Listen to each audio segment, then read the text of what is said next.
वृद्धि और विकास, growth and development. परिचय। वृद्धि और विकास शैक्षिक मनोविज्ञान का एक महत्वपूर्ण पहलू है। यह बच्चे के शारीरिक, मानसिक, सामाजिक और भावनात्मक पहलुओं में होने वाले परिवर्तन और प्रगति का अध्ययन करता है। यह विषय स्टेट जैसे शिक्षण परीक्षाओं के लिए अत्यंत उपयोगी है, क्योंकि इससे शिक्षकों को बच्चों की शैक्षिक और व्यक्तिगत आवश्यकताओं को समझने में मदद मिलती है। तो आइए देखते हैं वृद्धि और विकास इस टॉपिक को विस्तार से। इसके बाद हम इसके क्वेश्चन आंसर लगाएंगे। वृद्धि और विकास से कोई ना कोई क्वेश्चन आपको देखने को निश्चित रूप से मिलेगा किसी न किसी एग्जाम में। स्टेट में भी इसके क्वेश्चन हर बार आते हैं, 2 या 3 क्वेश्चन। देखते हैं। सबसे पहले वृद्धि क्या है। वृद्धि का अर्थ है आकार, भार और ऊंचाई जैसे शारीरिक मापदंडों में बढ़ोतरी। यह मुख्य रूप से मात्रात्मक यानी कि क्वांटिटेटिव होता है और इसे आसानी से मापा जा सकता है, जैसे कि हाइट बढ़ रही है, भार बढ़ रहा है, ऊंचाई बढ़ रही है, आकार बदल रहा है, ये सब चीज़ें। वृद्धि की मुख्य विशेषताएं कौन कौन सी होती है। सबसे पहला है शारीरिक परिवर्तन। यह शरीर के अंगों की लंबाई, वजन और ऊंचाई में होने वाले परिवर्तन को दर्शाता है। सीमित अवधि। वृद्धि जीवन के एक निश्चित चरण तक ही होती है। जैसे ही वृद्धि किशोरावस्थाओं में पहुंचती है, रुक जाती है। यानी कि जीवन जो है उसके एक निश्चित चरण तक ही वृद्धि होगी। शारीरिक वृद्धि किशोरावस्था तक सबसे ज़्यादा होती है, किशोरावस्था के बाद रुक जाती है वृद्धि। मापन योग्य। इसे विभिन्न औजारों और मापदंडों के जरिए मापा जा सकता है, यानी कि इंची टेप वगैरह की सहायता से और अन्य अन्य भार नापने वाली मशीनें आदि के द्वारा हम इसको नाप सकते हैं। प्राकृतिक प्रक्रिया। यह आनुवंशिक और पर्यावरण दोनों पर निर्भर करती है। यानी कि सबसे पहले जिस प्रकार का जीन होगा, जिस प्रकार का उसका जो पेरेंट्स होंगे, उसी हिसाब से उसकी हाइट, कलर वगैरह डिसाइड होंगे। और आसपास का वातावरण कैसा, पर्यावरण कैसा, इससे भी काफ़ी हद तक वृद्धि प्रभावित होती है। अब देखते हैं विकास। विकास का अर्थ है समग्र व्यक्तित्व और कौशलों में सुधार। यह मात्रात्मक और गुणात्मक दोनों प्रकार का होता है। विकास में मानसिक, सामाजिक, भावनात्मक और बौद्धिक क्षमताओं का परिपक्व होना शामिल है। यानी कि जब विकास का मतलब ये है कि जब मनुष्य मानसिक, सामाजिक, भावनात्मक सभी रूप से, बौद्धिक रूप से परिपक्व हो जाता है, कह देते हैं ना मैच्योर होना। वो जो मैच्योरिटी है, वो मैच्योरिटी ही विकास है एक तरह से। विकास की मुख्य विशेषताएं कौन कौन सी होती है। निरंतर प्रक्रिया। विकास जीवन भर चलता है और व्यक्ति के प्रत्येक चरण को प्रभावित करता है।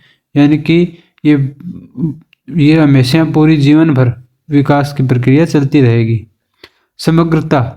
यह शारीरिक, मानसिक, भावनात्मक, सामाजिक पहलुओं को शामिल करता है। समग्रता का मतलब ये केवल शरीर से जुड़ा हुआ नहीं है, ये भावनाओं भी है, मानसिक भी है, सामाजिक भी है। यानी कि समाज के साथ डील कैसे कर रहा है, ये सब चीज़ें सीखते हैं। क्रमबद्धता। विकास में एक निश्चित क्रम होता है, जैसे कि बच्चा पहले रेंगता है, फिर चलना सीखता है। इस प्रकार से क्रम के अनुसार चलता है। क्रम से रिलेटेड 1-2 थ्योरीज भी हो चुकी है, जिसमें जीन पियाजे की भी थ्योरी है, कोलबर्ग की मोरल डेवलपमेंट थ्योरी, 2 थ्योरी को इसी प्रकार डिटेल से हम कर चुके हैं, उनको भी आप अवश्य देखिएगा। भिन्नता।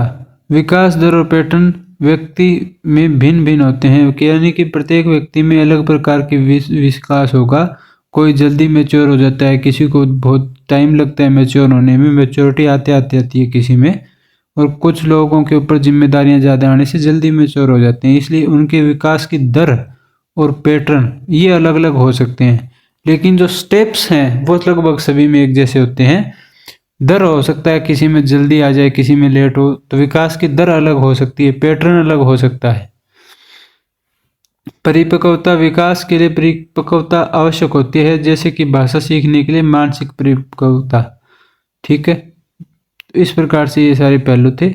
अब मुख्य रूप से वृद्धि और विकास में जो अंतर है उनको देख लेते हैं। वृद्धि और विकास के अंतर। सबसे पहले पैरामीटर जो हैं वो एक साइड रख दिए गए हैं। वृद्धि में क्या क्या चीज़ें हैं, विकास में क्या होता है। वृद्धि की प्रकृति कैसी है।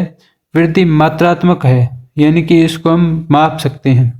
विकास गुणात्मक और मात्रात्मक दोनों है, यानी कि विकास होने के बाद गुणों में भी परिवर्तन आता है, अच्छे स्वभाव हो जाता है, बढ़िया बातचीत करने लगे, यानी कि गुण है ये सब चीज़ें। बढ़िया बात करना, लोगों के साथ अच्छे से डील करना, ये सब चीज़ें गुण हैं। मात्रात्मक का मतलब किलोग्राम, या फिर लंबाई है तो फीट में, इंचज में, ये सब चीजें मात्रात्मक होती है। तो विकास गुणात्मक और मात्रात्मक दोनों है, जबकि वृद्धि जो है वो मात्रात्मक होती है, भी शरीर इतना बढ़ गया, वजन इतना बढ़ गया, ये सब चीजें। क्षेत्र, वृद्धि जो है वो शरीर से जुड़ी हुई है, विकास शरीर, मानसिक और सामाजिक सारे के सारे पहलुओं से जुड़ा हुआ है। वृद्धि की समाप्ति कब होती है? एक निश्चित समय होता है, उसके बाद वृद्धि जो है समाप्त हो जाती है। किशोरावस्था के बाद वृद्धि नहीं हो पाती है। विकास जो पूरे जीवन भर चलता ही रहता है। मापन, वृद्धि का मापन किया जा सकता है। विकास जो है, विकास का मापन तो किया जा सकता है, लेकिन मापन बहुत कठिन होता है। आईक्यू वगैरह माप करना, ये सब चीजें होती है, लेकिन वृद्धि का मापना आसान होता है। अब वृद्धि और विकास के कुछ सिद्धांत हैं, देख लेते हैं। वृद्धि और विकास को समझने के लिए मनोवैज्ञानिकों ने कुछ सिद्धांत दिए हैं। सबसे पहला है सिफालोकोडला, यह सिर से पैर की ओर, ये नियम, सिर से पैर की ओर वाला नियम। विकास सिर से शुरू होकर के पैर तक जाता है। जैसे बच्चा सबसे पहले सिर पर नियंत्रण प्राप्त करता है, फिर गर्दन पर, फिर पैरों पर। आपसे पूछा जा सकता है कि सिर से पैर की ओर चलने वाला विकास क्या कहलाता है, तो आपको आंसर देना है सिफालोकोडल, या सिर से पैर की ओर चलने वाला नियम। मध्य से किनारों की ओर, विकास शरीर के मध्य भाग से शुरू होता है, नाभि के पास से, उसके बाद बाहरी हिस्सों में जाता है। जैसे पहले बच्चा हाथ का उपयोग करता है, उसके बाद में उंगलियों का प्रयोग करता है, ठीक है। उसके बाद कर्मिता। कर्मिकता का मतलब यह है कि विकास एक निश्चित क्रम में होता है। बच्चा पहले रेंगता है, फिर खड़ा होता है, फिर चलता है, फिर दौड़ता है। मौलिकता से जटिलता, सबसे पहले बच्चा सामान्य प्रक्रियाएं करता है, फिर वह जटिल क्रियाएं सीखता है। जैसे सबसे पहले हाथ लगा चलाना सीखेगा, उसके बाद पेन को पकड़ना सीखेगा, उसके बाद जटिलता, ब्रश को यूज करना, पेन से लिखना सीखेगा, या ब्रश को यूज पकड़ना सीखेगा शुरू में, उसके बाद पेंटिंग करना सीखेगा, ठीक है। अब वृद्धि और विकास को प्रभावित करने वाले कारक कौन कौन से देख लेते हैं। सबसे पहला है आनुवंशिकता। बच्चे की ऊंचाई, वजन, त्वचा का रंग, बाल, बुद्धि, इन सब का प्रभाव होता है। ये माता पिता से प्राप्त गुणसूत्रों द्वारा नियंत्रित होता है। दूसरा प्रभाव पर्यावरण है। बच्चे की सामाजिक, शैक्षिक और पारिवारिक परिस्थितियां, अच्छा पोषण, शिक्षा और सकारात्मक वातावरण विकास में सहायता प्रदान करते हैं। पोषण, संतुलित आहार वृद्धि और विकास के लिए आवश्यक है। कुपोषण से शारीरिक और मानसिक विकास जो है वो बाधित होता है। स्वास्थ्य, अच्छा स्वास्थ्य विकास को तेज करता है, जबकि बीमारियां इसे बाधित कर देती है। जेंडर, लड़के और लड़कियों के विकास में जेंडर के आधार पर भिन्नता होती है। ध्यान दें, ये जेंडर के आधार पर होने वाला जो है ये विकास की भिन्नता है। आमतौर पर लड़कियों का विकास लड़कों से पहले होता है। सांस्कृतिक और सामाजिक कारक, कल्चरल एंड सोशल फैक्टर, सामाजिक रीति रिवाज और सांस्कृतिक परंपराएं बच्चों के व्यक्तित्व विकास को प्रभावित करती हैं। शैक्षिक महत्व, व्यक्तिगत अंतर, शिक्षा को यह समझने में मदद मिलती है कि हर बच्चा अलग है, उसकी सीखने की क्षमता अलग है। उचित शिक्षण नीति, वृद्धि और विकास के सिद्धांतों के आधार पर बच्चों को जरूरत के अनुसार अलग अलग प्रकार की शिक्षण पद्धतियां अपनाई जा सकती है। सीखने की गति, विकास के चरणों को ध्यान में रखकर बच्चों को सिखाना प्रभावी होता है। प्रेरणा, बच्चों की रुचियों और क्षमताओं को पहचानकर उन्हें प्रेरित किया जा सकता है। अब आइए देखते हैं वृद्धि और विकास पर आधारित कुछ 20 या 25 महत्वपूर्ण प्रश्न उत्तर। उससे पहले एक छोटा सा विवेकानंद जी का कोट देख लीजिए। यह कभी मत कहो कि मैं नहीं कर सकता, क्योंकि आप अनंत हैं, ठीक है। वृद्धि मुख्य रूप से क्या है? वृद्धि मात्रात्मक है, मुख्य रूप से शारीरिक मापदंडों, वजन, ऊंचाई, आकार बढ़ने से संबंधित है। इसे आसानी से मापा जा सकता है और सीमित अवधि के लिए होता है। विकास का क्या अर्थ है? अब इसका आंसर आप कमेंट में दीजिएगा। आंसर अभी मैं आपको शो कर दूंगा, आप लोग बाद में मैच करके देखिए कितने आंसर आपके ठीक हुए हैं।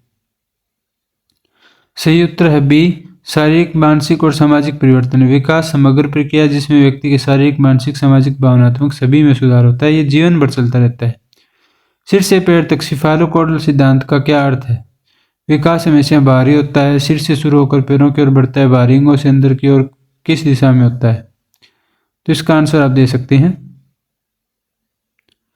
विकास सिर से शुरू होकर के पैरों की ओर बढ़ता है। इस सिद्धांत के अनुसार बच्चे का विकास पहले सिर के हिस्सों में होता है, फिर धीरे धीरे निचले हिस्सों की ओर बढ़ता है।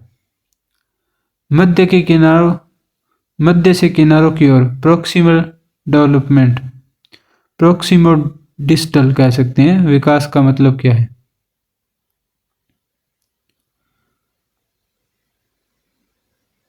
आंसर दे दीजिए।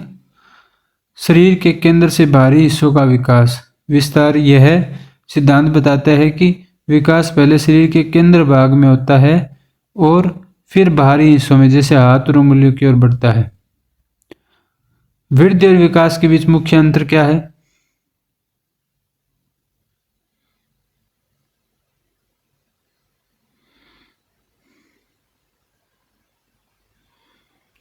देखिए, वृद्धि सीमित होती है जबकि विकास निरंतर होता है। वृद्धि केवल शरीर से जुड़ी हुई है, एक निश्चित समय पर तो होती है, जबकि विकास जीवन भर चलता है। यह शारीरिक और मानसिक और सामाजिक क्षेत्रों में होता है। संवेदनशील अवधि का अर्थ क्या है? किसी कौशल के विकास का सबसे उपयुक्त समय। कौशल का धीमा विकास, कौशल का समाप्त होना, कौशल का त्वरित विकास। कौशल के विकास का सबसे उपयुक्त समय। संवेदनशील अवधि। संवेदनशील अवधि वह समय होता है जब बच्चे किसी विशेष कौशल जैसे कि भाषा, सामाजिकता या संज्ञानात्मक विकास को सबसे तेजी से सीखते हैं। वृद्धि और विकास को सबसे अधिक प्रभावित करने वाला कारक कौन सा है? सी। अनुवांशिक तौर पर्यावरण दोनों ही वृद्धि और विकास को बहुत ज़्यादा प्रभावित करते हैं। अनुवांशिकता से बच्चे की ऊंचाई, त्वचा का रंग, बालों जैसे लक्षण प्रभावित होते हैं, जबकि पर्यावरण बच्चे के व्यवहार और क्षमताओं को आकार देता है। कौन सा विकास क्रम जीवन भर चलता है? मानसिक और सामाजिक विकास जीवन भर चलता है क्योंकि अनुभव और सीखने की प्रक्रिया हर चरण में सक्रिय रहती है। विकास के क्रम में क्या सत्य है? नियत, निर्धारित और क्रमबद्ध होता है। विकास हमेशा एक निश्चित क्रम में होता है, जैसे कि बच्चा पहले बैठता है, फिर खड़ा होता है और अंततः चलता है।